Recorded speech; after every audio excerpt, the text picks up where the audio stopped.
My name is Sophie Turner, and today started like every other Monday. Except it didn't.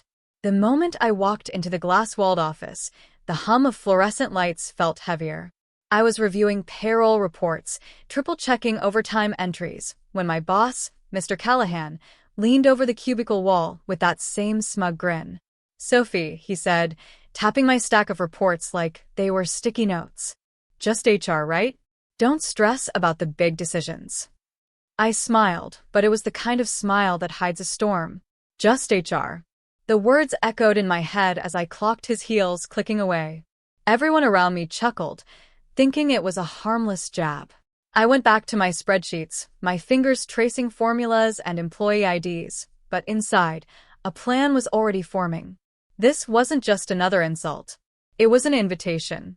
And Sophie Turner never ignores invitations. I sat back in my chair, pretending to type, while my mind raced.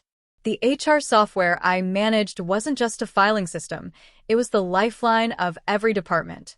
Employee benefits, payroll approvals, compliance alerts, every click, every submission went through me. They laughed at me, underestimated me, called me just HR. But that made me invisible. And invisibility was power. I opened the admin panel, my fingers hovering over options most employees didn't even know existed. Audit logs, access privileges, automated alerts. I controlled the flow. A single misstep, one unauthorized change, and the entire office could descend into chaos. I smiled to myself, sipping lukewarm coffee. They had no idea the person they mocked every day held the keys to the very system that kept them operational. One wrong move from me, and the company would learn just how fragile their little hierarchy really was. Sophie Turner wasn't just HR. Sophie Turner was the gatekeeper. The next morning, the office hummed with the usual chaos. Phones ringing, printers whirring, and colleagues gossiping by the coffee machine. I walked in, smiling politely, nodding at their casual insults. Just HR, Matt had said yesterday, like it was a badge of shame. I waved at the team, dropped my bag, and sat at my desk. No one noticed the small changes I had already set in motion overnight. Permissions updated, alerts activated, critical workflows subtly altered. Nothing obvious yet. Each department depended on me more than they realized. Payroll, recruitment, project approvals. They couldn't function without HR's green light. One click could freeze approvals, block payments, or trigger audit warnings. I opened my laptop, pretending to check emails, while inside, I was already mapping out every dependency. Today, they would learn that underestimating Sophie Turner wasn't just a mistake, it was a dangerous one. And this time, just HR meant everything. By mid-morning, subtle panic started to ripple across the office. Managers clicked through dashboards, only to find approvals stuck in limbo. Emails bounced back, notifications triggered, and automated reminders piled up like a digital avalanche. Matt stormed into my cubicle, face red, trying to mask confusion with authority. "Sophie, why is payroll not processing? Recruitment approvals are pending." I smiled politely, fingers hovering over the keyboard. "I'm not sure, Matt. Have you checked the system?" He scowled. "I don't understand. This shouldn't happen." I leaned back, calm as a summer morning, letting the chaos build around him. Every dependency I'd adjusted overnight was playing out perfectly. HR, the department he dismissed, held the keys to the kingdom. And for once, being just HR was my ultimate advantage. The office buzzed, unaware that the woman they mocked was quietly in control of every workflow, every approval, every crucial process. By noon, the cracks were no longer subtle. A finance manager whispered near the printer. Someone from operations slammed their desk. Slack channels that were usually full of emojis and fake enthusiasm went dead quiet. When systems fail, people stop pretending. Matt called an emergency huddle. Standing up, chest out, voice loud. "Okay, everyone, small technical hiccup. IT is looking into it." IT wasn't. Because IT never owned these workflows. HR did. I did. Hiring approvals were frozen. Vendor payments queued but unsigned. Background checks paused mid-process. Even access badges for new hires stopped activating. Nothing dramatic on the surface, just enough friction to choke the day. Matt's eyes kept darting back to me. "Can you help unblock any of this?" he asked, tone suddenly polite. I tilted my head. "I'd love to, but remember? I'm just HR. I don't have decision-making authority." The words landed harder than I expected. Around us, people listened. Really listened. For the first time, they were seeing it. HR wasn't decoration. HR was infrastructure. And infrastructure, when it stops, freezes everything. The first official complaint hit HR at 1:17 p.m. A department head couldn't onboard a contractor. The system showed approval pending. Another manager emailed about payroll flags. Overtime hours locked. Bonuses paused. Nothing illegal. Nothing dramatic. Just frozen. Matt stormed past my desk. "Why is everything waiting on HR sign-off?" I looked up calmly. "Because policy says it should." He scoffed. "You're slowing us down." "No," I said softly. "I'm following the framework you approved." What he didn't realize was that every framework had gates. Ethics reviews. Compliance checkpoints. Risk acknowledgements. And HR was the final keyholder on all of them. I hadn't broken a rule. I had applied them. By mid-afternoon, calendars filled with urgent meetings. Leaders who never learned my name suddenly CC'd me on everything. The phrase "just HR" vanished from their vocabulary. Because when HR stops signing, the company doesn't collapse. It pauses. And pauses cost money. By 4:30 p.m., the pause had a pulse. Finance couldn't release vendor payments without HR clearance. Legal flagged 3 contracts as non-compliant pending workforce validation. IT froze system access for 2 new hires because their employment status hadn't been finalized.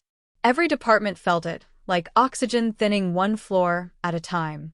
Matt called an emergency huddle. Glass room. Closed door. Raised voices leaking through the walls. "This is ridiculous," he snapped. "She's just HR. Just HR." I sat at my desk, answering emails slowly, professionally. Each reply quoted policy sections he had signed off on during his first week. Each one ended with the same sentence: pending HR authorization. At 5:12, the COO emailed me directly. "No greeting. Just, what's going on?" I replied with receipts, timestamps, approval chains, a clean, neutral explanation of why nothing could move forward without proper HR validation. "No emotion. No blame." 5 minutes later, Matt walked back out, jaw tight, smile gone. For the first time, he didn't look at me like furniture. He looked at me like a problem. And problems, in his world, meant power. At 6:03 p.m., my phone rang. Matt's name flashed on the screen. No emoji. No title.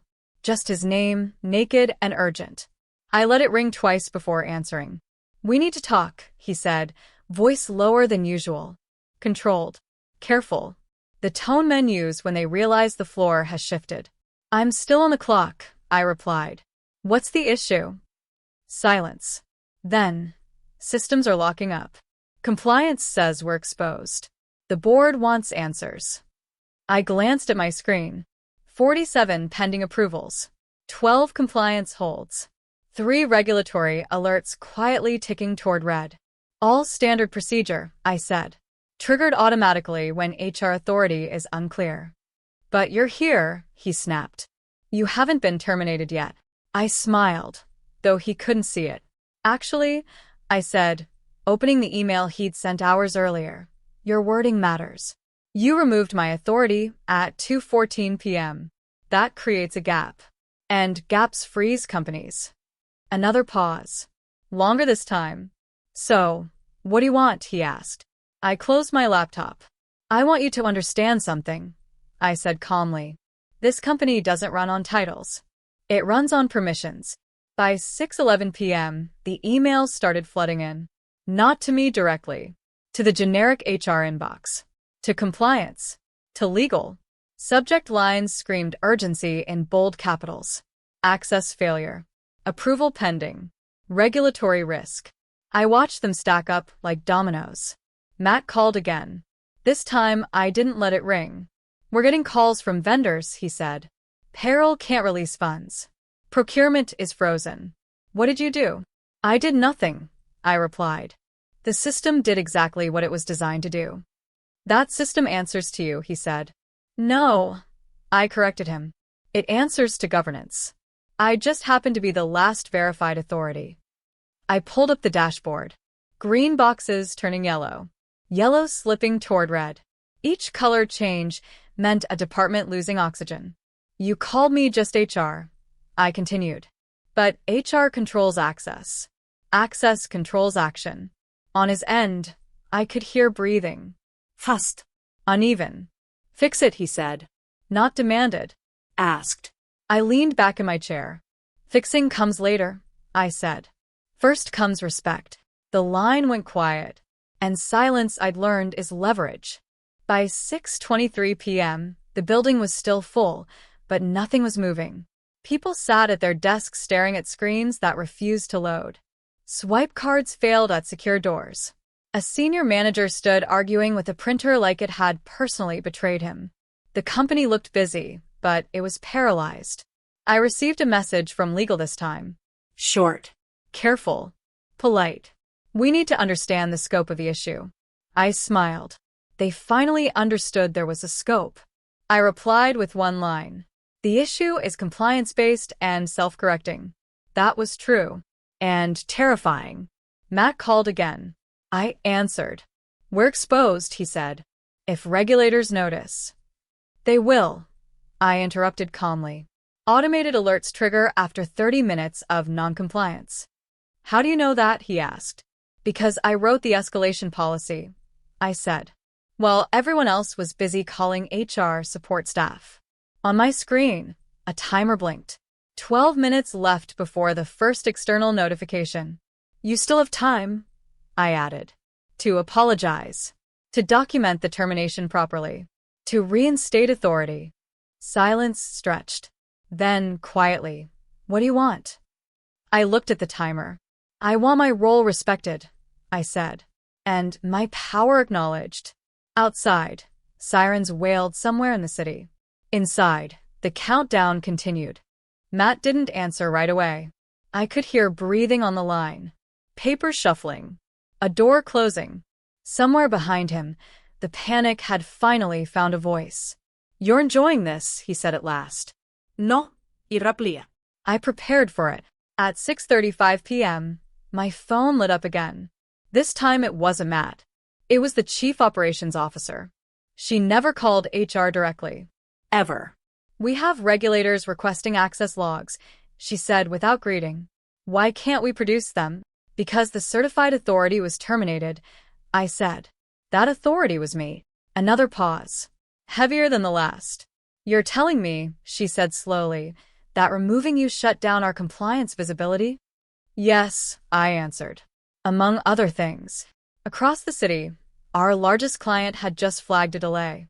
Then another. Then 3 more. Every minute offline was costing real money now. Not hypothetical risk. Actual loss. Matt whispered something in the background. I caught my name. The COO exhaled. What'll it take to fix this? I looked at the timer again. 5 minutes before the first regulator email went out. Reinstatement, I said. In writing. Same authority. Public acknowledgement. And if we don't, she asked. I didn't raise my voice. Then this becomes a case study, I said. About what happens when you call governance just HR. The line went silent. Then she said, send the terms. I closed my laptop. The power had shifted. The email came through at 6:41 p.m. Subject line. Urgent reinstatement proposal. I didn't open it right away. That was the lesson they never taught in leadership training. Timing isn't power. Control is. Instead, I watched the internal dashboard I still had read-only access to. Red alerts multiplied. Compliance timers. Client SLAs. Automated reminders escalating to executives who had never learned my name. When I finally opened the email, it was exactly what I expected. Careful language. Temporary authority. No apology. No acknowledgement. Just enough to stop the bleeding. I smiled. I replied with one sentence. Section 7C requires full restoration of role, authority, and title. Temporary access is non-compliant. 3 minutes passed. Then my phone rang again. This time it was legal. We may have underestimated your position, the attorney said, choosing every word like it might explode. We'd like to discuss revisions. I'm sure you would, I said. But discussions take time. Outside the cafe window, people hurried home, unaware that a billion-dollar company was frozen because one role they dismissed had quietly held everything together. I checked the clock. 2 minutes left before regulators escalated. And I still hadn't said yes. Legal stayed on the line, filling the silence with soft words and harder promises. We can reinstate your access immediately, they said. Same salary. Same desk. We just need this resolved before close of business. I looked at the dashboard again. Another system had slipped from yellow to red. A third followed. Like dominoes, except each one carried fines with extra zeros. You're still thinking like this is urgent for me, I replied. A pause. Then breathing. Controlled, but shallow. What do you want? The attorney asked. I didn't answer right away. I remembered the meeting from 3 weeks earlier. The one where Matt had laughed and said, "Relax, she's just HR." The room had followed his lead. Smiles. Nods. Silence. I want my role restored, I said calmly. Publicly. Company-wide. Effective immediately. And after that? I closed my laptop halfway. Not enough to end the connection. Just enough to remind them who controlled it. After that, I said, we'll talk about whether I still want to work for you. The line went quiet. Somewhere upstairs, executives were finally learning what just HR actually meant. And the clock kept moving. By the time the sun dipped behind the city skyline, the office had turned into a quiet war zone. My emails, once ignored, now carried weight that made inboxes buzz with panic. HR policies, compliance checklists, and system alerts lit up screens like fire alarms. I walked through the office, unnoticed, watching familiar faces tighten their grips on keyboards, as if the act alone could stop the cascade I had set in motion. Matt, pale and jittery, hovered near the corner office, eyes darting every which way. Amelia, a colleague whispered, voice trembling, the licenses, they're expiring. Fast. I smiled faintly, sipping my untouched coffee. Fast wasn't the word. Precise was. Each system I had touched, each file I had flagged, was a reminder. Power is silent until wielded. And I had wielded it carefully, methodically. Not recklessly, but with intent. I glanced at the clock. 1 more hour, and the last domino would fall. And the company would remember the lesson of calling me just HR. The final hour arrived like a slow drumbeat. Screens flashed red warnings. Automated emails pinged in endless loops, and system alerts screamed across devices. Matt and the senior staff were running in circles, trying to reverse what they couldn't control. I stood by the window, arms crossed, watching chaos unfold with quiet satisfaction. Calls were being routed to me automatically. Approvals stopped mid-process, and licenses I had maintained for years were now frozen. No work could continue without them. A whispered apology from Matt reached my ears, but it was too late. The company that had laughed at my accent, that had reduced me to just HR, was now immobilized. Their arrogance had blinded them to the very rules they depended on me to uphold. I packed my bag slowly, smiled at the bewildered staff, and left. Outside, the city lights flickered like stars, and I realized something important. Respect isn't given, it's earned. And when earned, it's undeniable. The lesson was simple. Never underestimate the quiet ones. The end.